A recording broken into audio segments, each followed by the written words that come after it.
नमस्कार सभी दर्शकों को मेरा कोटि कोटि प्रणाम। दर्शकों, जिस प्रकार से आप लोगों का स्नेह हमें प्राप्त हो रहा है, हमारा उत्साहवर्धन हो रहा है। बहुत सारे लोगों ने अपना प्यार दिया है, उसके लिए सभी को बहुत बहुत साधुवाद। मित्रों, बहुत से दर्शक अपने ज्योतिष संबंधी जो जीवन में समस्याएं हैं या जो उनके अंदर की उत्कंठाएं हैं, उनके अंदर किसी बात को लेकर के समझने को कोई भाव आता है तो वो हमें लिख देते हैं। सभी का बहुत बहुत स्वागत है। एक दर्शक हैं सचिन, जो हैदराबाद से बड़ा अच्छा और जिन्होंने प्रश्न किया है कि गुरुजी, ज्योतिष विज्ञान में ये विष दोष क्या है। वो किसी ज्योतिषाचार्य के पास गए, उन्होंने उनकी जन्म पत्रिका को पढ़ करके बताया कि विष दोष उनकी जन्म पत्रिका में बना हुआ है। तो आज हम भी मंत्र मेडिटेशन यूट्यूब चैनल के सभी दर्शकों के लिए इसी टॉपिक को लेकर के वीडियो बना रहे हैं कि आखिर ये विष दोष क्या चीज़ है हमारे वैदिक ज्योतिष में। विष दोष आखिर जन्म पत्रिका में किस प्रकार बनता है, तो आप सभी के लिए मैं बताना चाहता हूँ। यदि किसी भी व्यक्ति की जन्म पत्रिका में शनि ग्रह एवं चंद्र ग्रह, ये दो ग्रह एक साथ किसी भी भाव में विराजमान हो जाएं। मित्रों, जैसा कि हम सभी जानते हैं, कुंडली में 12 भाव होते हैं। 12 भाव में किसी भी भाव में या किसी भी खाने में यदि शनि ग्रह और चंद्र ग्रह एक साथ आ जाएं तो विष दोष का निर्माण हो जाता है। ये विष शब्द कहाँ से आया? ज्योतिष में चंद्रमा जो है दूध है और शनि को जहर कहा गया है या नमक कहा गया है। जिस प्रकार से दूध में नमक डाल देने से या जहर की एक बूंद भी डाल देने से पूरा दूध खराब हो जाता है, उसी प्रकार से जब शनि ग्रह के साथ चंद्रमा आ जाते हैं तो चंद्रमा को दोष लग जाता है। और चंद्रमा यानी कि हमारा मन, और शनि भयकर्ता, हमारा मन हमेशा भयभीत रहता है। ये एक प्रकार से फोबिया का योग भी है। जिन लोगों की कुंडली में भी शनि चंद्रमा एक साथ युति कर रहे हैं या दृष्टि संबंध बना रहे हैं, जैसे भी किसी भी प्रकार से इनका दृष्टि संबंध हो या युति संबंध हो, शनि दोष का निर्माण हो रहा हो, उस व्यक्ति का मन हमेशा किसी न किसी बात को लेके, अनहोनी को लेकर के घबराता रहता है। यह मानसिक अंतर्द्वंद, मानसिक परेशानियों का एक बहुत बड़ा योग माना जाता है।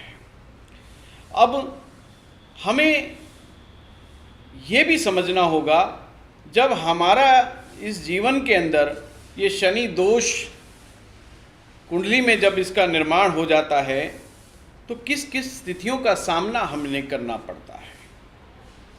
मन तो हमारा पीड़ित हो ही गया, मानसिक कठिनाइयाँ जीवन में बहुत आती हैं, भय हमेशा सताता रहता है, कन्फ्यूज़न बना रहता है और मन के जो घबराहट है वो बहुत ज़्यादा होती है। कुछ केसेस में तो यहाँ तक भी देखा गया है, ये बड़े भयावह रोग पैदा करने में भी सक्षम है।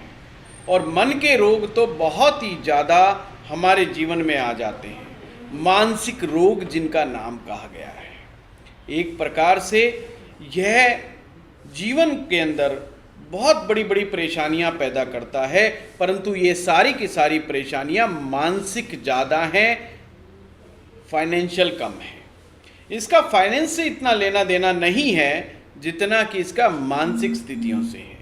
और सभी हम जानते हैं, यदि मन ही स्वस्थ नहीं होगा तो हम फाइनेंस में भी बहुत अच्छा नहीं कर पाएंगे, हमारी एफिशिएंसी कहीं ना कहीं कमज़ोर हो जाएगी। मित्रों, मैं एक बात कहना चाहता हूँ। हमारे वैदिक ज्योतिष में एक बात बड़े ढंग से बताई जाती है हम लोगों को कि कोई भी दोष या योग जब बनता है उसके पीछे उसकी एक पास्ट लाइफ हिस्ट्री होती है कि आपने पूर्व जन्म में ऐसा क्या किया था जिसके कारण आपको इस जन्म में ऐसे दोषों का सामना करना पड़ रहा है। विष दोष क्यों बना, इसके पीछे एक दो बातें हैं, तथ्य हैं। कई पुस्तकों में पढ़ने पर, अलग अलग पुस्तकों में पढ़ने पर पता लगता है विष दोष उनकी कुंडली में बनता है जिन लोगों ने पूर्व जन्म में किसी के भोजन में विष दिया हो।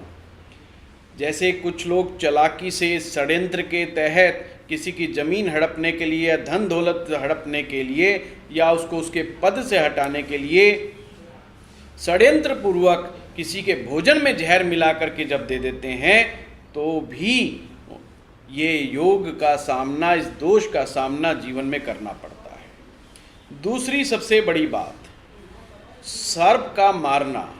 हम सभी जानते हैं सर्प एक जहरीला जानवर है। यदि बिना मतलब व्यर्थ ही वो जा रहा है अपने रास्ते पर और आपने लिया और उसको मार दिया, वो आपको हानि नहीं पहुंचाना चाह रहा था परंतु फिर भी आपने किसी कारण बस उसको लिया और मार दिया, आपके हाथ से जीव हत्या हो गई है, तो भी विष दोष का सामना करना पड़ता है। जब अच्छी दशाएं जिन लोगों की कुंडलियों में चलती है और विष योग होता है तो भी उनको कष्ट भोगने पड़ते हैं। वो क्या होता है, उनको फूड पॉइजनिंग का खतरा हमेशा बना रहता है। ऐसे लोगों को खान पान में बहुत सेफ्टी करनी पड़ती है।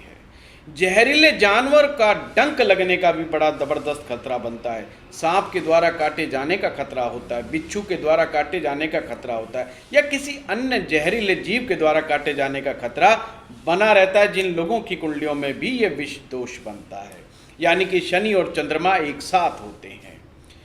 आखिर हमने समझा कि ये पूर्व जन्म का एक योग है एक प्रकार से। तो ज्योतिष में कहावत है कि जब तक आप अपने पुराने टैक्स को चुकता नहीं कर दोगे, आपके साथ वह दोष बना ही रहेगा। आखिर इसका क्या उपाय किया जाए, इसकी क्या रेमेडी की जाए, आज मैं आपको सभी लोगों को बहुत ही परफेक्ट रेमेडी बताने जा रहा हूँ, जो अक्सर बहुत अच्छा काम करती है। क्योंकि इस रेमेडी करने के बाद आपको अपने जीवन में भय से मुक्ति मिलेगी। यह हमारी ऑब्जर्वेशन है। पिछले 15 वर्षों से हम लोग जो हैं ज्योतिष का कार्य कर रहे हैं, ज्योतिष संस्थान चला रहे हैं आपके शहर गुड़गांव में, और यहाँ पर हर प्रकार की पाठ पूजा इत्यादि का कार्य भी हमारे संस्थान में होता है। और जन्म पत्रिका का निर्माण, जन्म पत्रिका का विश्लेषण बड़ी बखूबी किया जाता है। बहुत सारे ज्योतिष भाई हमारे साथ मिल करके कार्य को कर रहे हैं। जो विष दोष यदि आपकी कुंडली में बना हुआ है तो किसी अपने ज्योतिषाचार्य को, जिस पर भी आपको विश्वास है, जो अच्छा दिव्यज्ञ है, उसको अवश्य दिखाएं। या आप हमारे संस्थान से भी ये बात को पता कर सकते हैं क्या आपकी कुंडली में ये दोष बन रहा है, नहीं बन रहा है। फिर अगर बन रहा है तो घबराने की कोई आवश्यकता नहीं है। आपको सिर्फ और सिर्फ उपाय करना है जो मैं बता रहा हूँ। पहला उपाय, प्रत्येक शनिवार को आपने नमकीन चावल का दान करना है। यानी चावलों को नमकीन, जैसे पुलाव बनाते हैं हमारे घर में माताएं बहनें जो हैं नमकीन चावल बनाती हैं, उसी प्रकार से आप नमकीन चावल बनवाइए और उसको राह चलते गरीब लोगों में बंटवाइए। प्रत्येक शनिवार को ऐसा करें और लगातार 21 शनिवार तक आप ऐसा करें, आपको बहुत लाभ होगा। आपको बुरे सपने नहीं आएंगे, आपको डरावने सपने नहीं आएंगे, आप भय से मुक्त होने लगेंगे। दूसरा उपाय, सफ़ेद एक कपड़ा लें, सफ़ेद रुमाल भी ले सकते हैं, और उसमें 8 बादाम आप इकट्ठे करके डालें और उसको बहते जल में सोमवार के दिन या शनिवार के दिन आप बहते जल में जल प्रवाह कर दीजिए। धीरे धीरे आपका विष दोष शांत होने लगेगा। यह उपाय भी आपने कई बार दोहराना है। अब है वह चीज़ मैं आपको बताने जा रहा हूँ, तीसरा उपाय, जो कि हमारा YouTube चैनल का जो मकसद है। तो आपको आज का मंत्र बताने जा रहा हूँ जिससे विष दोष कितना भी जबरदस्त विष दोष आपके जीवन में बना हो, यह निश्चित रूप से ये समाप्त हो जाएगा। आपको माँ काली की उपासना करनी है, माँ काली के बीज मंत्र की साधना करनी है। माँ काली का जो बीज मंत्र है, क्रीम बीज मंत्र है, इस मंत्र को आपने बार बार जपना है। यदि आप अपने घर में बैठ करके साधना उपासना करते हैं तो ठीक है, अन्यथा आप किसी मंदिर में, माँ काली के मंदिर में जा कर के भी निश्चित रूप से 20 मिनट, केवल 20 मिनट आपने मात्र 20 मिनट इस क्रीम बीज मंत्र का जाप करना है। और आप देखेंगे 3 महीने लगातार करके देखिए, निश्चित रूप से आपको इस विष दोष से होने वाले जितने भी दुष्प्रभाव हैं, इनसे आपको मुक्ति प्राप्त हो जाएगी।